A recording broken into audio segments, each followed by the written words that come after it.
चलिए, जो पिछले टर्म पे हमारा क्वेश्चन अधूरा रहा था, धारा निकालने का तीसरा खंड, उसको कंप्लीट करते हैं। वही क्वेश्चन है, सब कुछ आपके समक्ष है। मैं आपसे कह रहा था क्योंकि यहाँ सेल की धारा आई 2 एम्पियर और जब ये यहाँ आएगी तो कुछ धारा इधर जाएगी, कुछ इधर जाएगी, धारा बटेगी। क्यों बटेगी? क्योंकि ये दोनों समांतर में है। अब अगर बराबर प्रतिरोध है तो आधी आधी हो जाएगी। यहाँ भी 2 एम्पियर है, यहाँ भी कुल मिला के 2 ओम है, नीचे भी 2 ओम है। टोटल धारा 2 एम्पियर, तो आधी ऊपर चली गई और आधी धारा नीचे आ गई। क्लियर हुई बात? तो अब हम निकाल लेते हैं ओम के नियम से BAB बराबर IAB गुणा RAB। RAB क्यों लिख रहे हैं? वही AB के बीच ही तो विभवांतर निकाल रहे हो, तो केवल AB वाला प्रतिरोध यूज करेंगे। तो BAB बराबर IAB कितना आया? आधी धारा हो गई और प्रतिरोध भी कितना है? 1, कुल मिलाकर 1 वोल्ट। यहाँ आकर के हमारा क्वेश्चन कंप्लीट होता है। जल्दी से आप नोट कर लीजिए।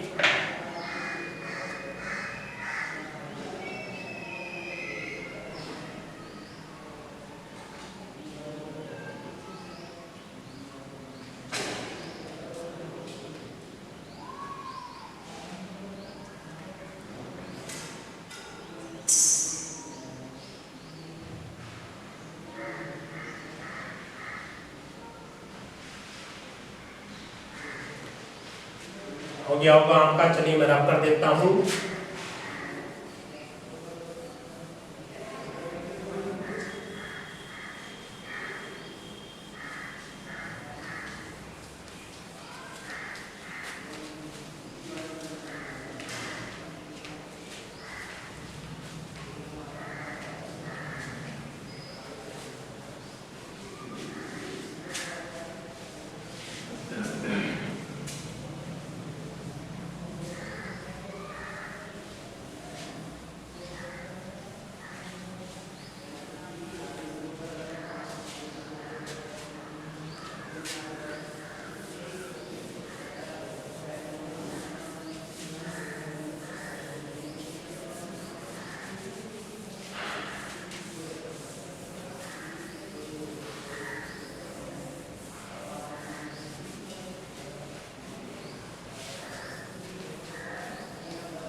चलिए चल रहे हैं हम क्वेश्चन नंबर 24 की ओर। क्वेश्चन नंबर 24 हमारा जो कह रहा है, सेम हमारा क्वेश्चन नंबर 23 की तरह है। इसी तरह से इसे आप स्वयं सरल कर लेंगे। मैं आपको करा रहा हूं अब क्वेश्चन नंबर, चलिए कोई बात नहीं, कराई देता हूं। दिए गए चित्र में ज्ञात कीजिए, दिए गए चित्र में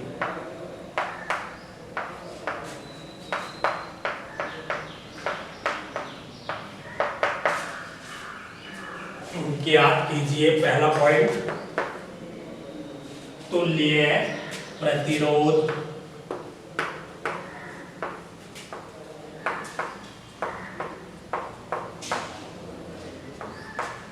मतलब R। दूसरा, परिपथ की धारा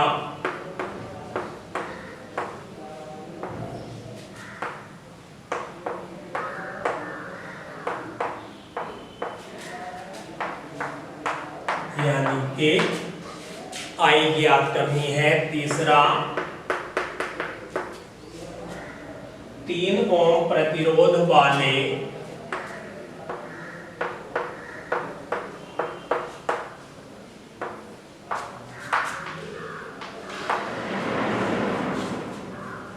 चालक के सिरों पर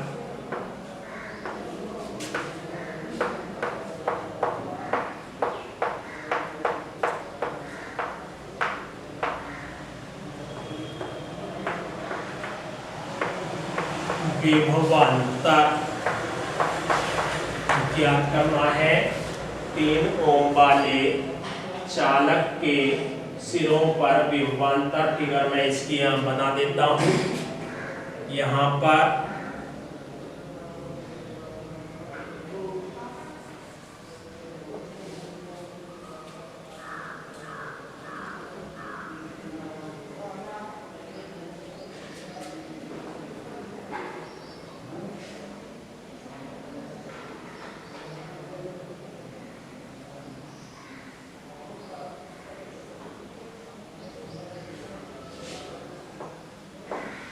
प्लस माइनस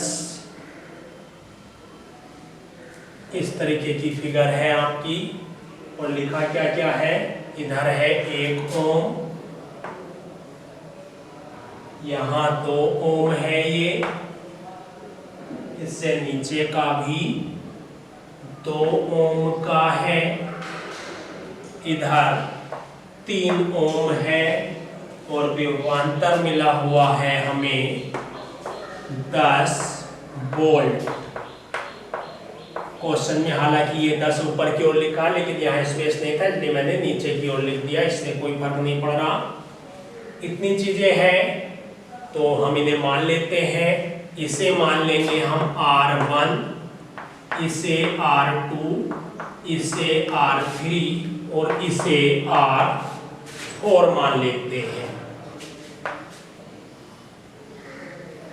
तो हमें मिल गया पहला प्रतिरोध R1 बराबर 1 ओम, दूसरा प्रतिरोध R2 बराबर 2 ओम, तीसरा प्रतिरोध R3 बराबर 2 ओम, चौथा प्रतिरोध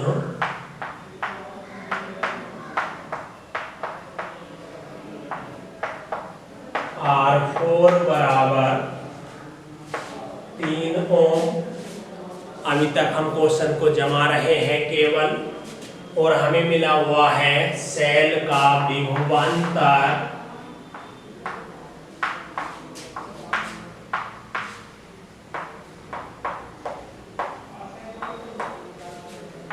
V बराबर 10 वोल्ट। इतनी चीजें हमें मिली हुई है इस क्वेश्चन में। तो हमारा क्या काम है, सबसे पहले इस बॉक्स को सॉल्व कर लेते हैं। आप ध्यान से देखो, ये जो बॉक्स है इसके दोनों तार किस क्रम में जुड़े हुए लग रहे हैं आपको। तो सिंपल सी बात है, स्पष्ट हमें दिखाई दे रहे हैं 2 ओम और 2 ओम आपस में समांतर क्रम में जुड़े हुए हैं। क्लियर हुई बात? मतलब यहीं पर तो है ज्वाइंट, ये और ये, तो ये 2 और ये 2 दोनों आपस में कैसे हो गए, समांतर क्रम में हो गए। तो लिख लेंगे चूंकि R2 व R3 समांतर क्रम में जुड़े हैं, माना तुल्य प्रतिरोध R डैश है।